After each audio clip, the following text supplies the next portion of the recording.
नमस्कार साथीहरू, आज हाम्रो चाहिँ यो धान कटाइ कार्यक्रम छ। यो गोलाइजिउलाको यो चाखुडा भन्ने ठाउँमा चाहिँ हामी धान काट्दैछौँ। यसै सिलसिलामा हामीले चाहिँ यसो रमाइलो गर्नको लागि लेकबाट पुँगरको लेकबाट ल्याएको यो काँक्राहरू छन्। यो काँक्रा काट्दै खाँदै खाँदै यो यात्रुहरू आउँदैछन् हाम्रो है, भरिया बोक्दै खाँदै यसो रमाइलो गर्दै खाने हो। यो एकदम रमाइलो, यो धान पाकेर पुरै पहेँलो भएछ। ल सबैजना हातमाथि गरौँ, ल हातमाथि गरौँ है सबजना। ल काँक्रा साँक्रा खाँदै यस्तो रमाइलो गर्दै यो चाहिँ भ्लग हो।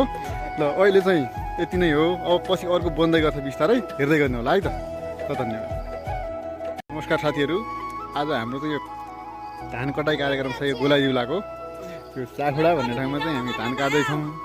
यसै सिलसिलामा हामीले चाहिँ यसो रमाइलो गर्नको लागि लेकबाट पुँगरको लेकबाट ल्याएको यो काँक्राहरू छन्। यो काँक्रा काट्दै खाँदै खाँदै यो यात्रुहरू आउँदैछन् हाम्रो है, भरिया बोक्दै खाँदै यसो रमाइलो गर्दै खाने हो। यो एकदम रमाइलो, यो धान पाकेर पुरै पहेँलो भएछ। ल सबैजना हातमाथि गरौँ, ल हातमाथि गरौँ है सबजना। ल काँक्रा साँक्रा खाँदै यस्तो रमाइलो गर्दै यो चाहिँ भ्लग हो। ल अहिले चाहिँ यति नै हो। अब पछि अर्को बन्दै गर्छ बिस्तारै, हेर्दै गर्नु होला है त। ल धन्यवाद।